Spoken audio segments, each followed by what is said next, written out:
Everyone, welcome to this episode of the Contend podcast. Sorry, it's been so long since we've had a podcast.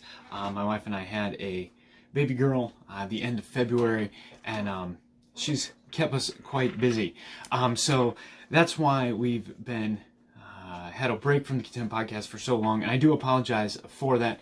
But to get back into it, we're going to be kind of resuming the Contenders Through History series. I have a couple other things planned. I've been kind of working on some things in the downtime, but today we're going to talk about something that I think is very important. Just a couple minutes, not a very long podcast at all, but we're going to look at the idea of a need for contenders, or a great need for contenders. Back when the Contend podcast was only an audio only podcast, right towards the beginning of it, really, I did a podcast called A Need for Contenders. This is kind of along the same lines, but I think it's very important, especially in this time that we're living. So let's jump into this and look at a need for contenders on today's episode of the Contend podcast.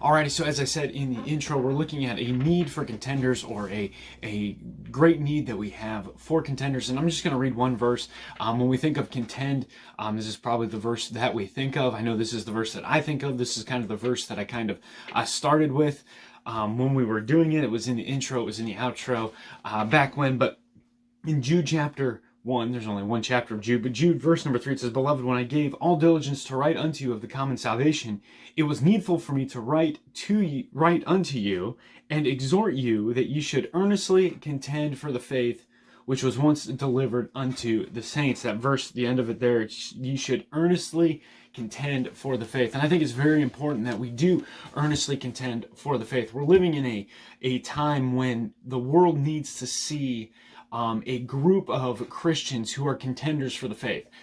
We've come to the point in Christianity where we would rather, instead of contend for the faith, we would rather talk about the things that we dislike in politics, in COVID, and all that. And I've said over and over and over and over again in my Sunday school class and even in preaching that that really what the world needs to see is what the Bible says about not even about politics, but about God and about Christ's love and about salvation and the gospel.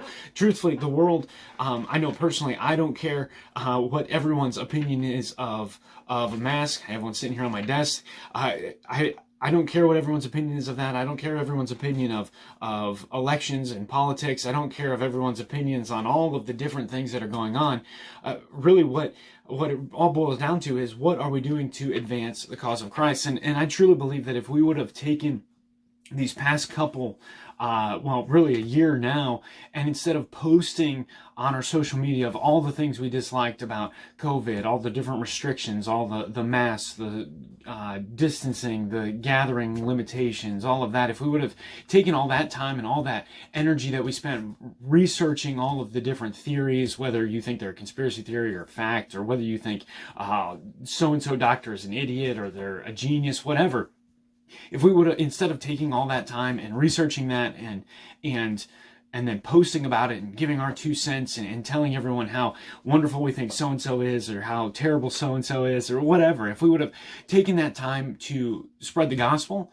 And you can say, well, I couldn't pass out tracts, but I mean, even on your social media and using all of the resources that we have. I mean, every church now does a live stream service. So I mean, we realize the importance of using that social media on Sundays.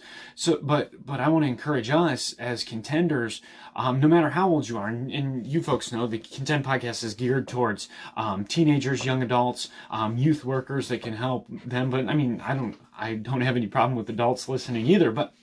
But we need to make sure that we're using our resources to further the gospel, to further the cause of Christ. And it's very important, I believe, that we do that we use our resources to contend for the faith. We've seen, as I said, over the last year, what everyone's opinions are. But my question is, do all those people who see your opinions on Facebook, Instagram, on your Twitter, whatever, do they know where you stand on the Bible? Do they know what you think about Christ? Do they know that you know the gospel is the death, burial, and resurrection of Christ? Do they know those things about you? Paul wrote to Timothy all of those different things he knew, his doctrine and his way of life and manner of living, and all those different things. And he wrote those in 2 Timothy there. And I think how important it is for us to write those things and know, have everyone know those things. I mean, we have such a need for contenders in this day, in this hour. I mean, as I said, my wife and I had a daughter, and that kind of put it a little more in perspective of there's another generation following us. Even if you're 12 watching this, there's a group of people who are even younger than you who one day soon are going to be looking up to you to see, hey, how are they supposed to live the Christian life? How are they supposed to contend for the faith? And the fact is that if you as a young person haven't made that decision, it's going to be much harder. The older you get, there's going to be more influences trying to clamor for your time, and it's going to be harder and harder and harder for you to continue to contend for the faith. So I want to encourage you, there is a great need. We're living in a time where we're missing this opportunity to share the gospel with folks through social media. There's people who are still incredibly scared of COVID or just anything else. I mean, people are just frightened of the state of the country, all these different things. They're very terrified, and we can use that. And I'm not saying capitalize on people's fear. Don't be a politician. Excuse me, but we do need to say, hey, I know the one who can give you hope. I know I have the blessed hope, and I'm looking for that, and I know the one who can help you and who can give you that hope, and so you don't have to be afraid. No, sure, you can be cautious and you can be careful of things, but you don't have to be afraid. You don't have to be afraid of dying. You don't have to be afraid of all these different things, because I know the one who can give you hope. So I want to encourage you to make sure that you're not wasting time on the different social media platforms just spewing your ideas. Hey, we all do it. I've done it. We all do it. But we need to make sure that we're doing our part to contend for the faith. There's a dire need. There's a generation following us. There are those who we're going to miss this perfect opportunity to share Christ with folks. We need to make sure that we're not so caught up in saying, hey, I think this person's right and everyone needs to believe me, or you're just ignorant and all of these things. And we need to say, hey, the Bible says, and then whatever. Don't just use the Bible as something to beat someone over the head with and like, see the COVID something, smack them with the Bible. The fact is, we need to be sharing the hope of Christ and going forward in that manner. So let me offer a challenge.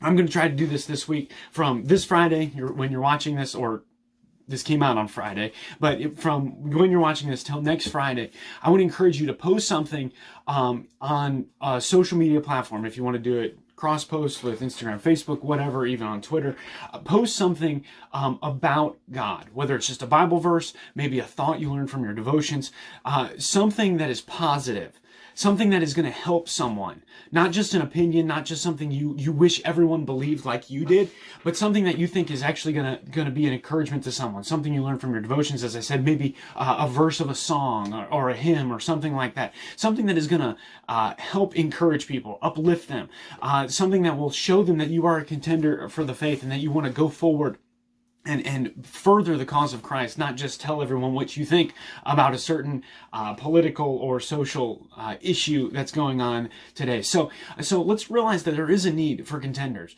There's a generation following us, and there are those who are looking for hope. And we have what they need, and so realize that, and then take that challenge. Post something, if it's not every day, maybe a couple times, and maybe instead of posting something controversial, maybe delete that post and then post something that'll be uplifting to someone, something that'll help them become closer to Christ if they're a Christian, or open the door for them to be receptive to the gospel if they're not a Christian. So I hope that you enjoyed this short little return back to the Contend podcast. I hope that it was an encouragement to you. I hope that you will take those things. Realize that there are people who need hope, and you have it. We have it. Realize that there's a generation that needs an example of how to contend for the faith. And then take that challenge that I issued and post something that'll be an encouragement to someone this week. Show them that you are a contender for the faith. So until next week, don't be a pretender, be a contender.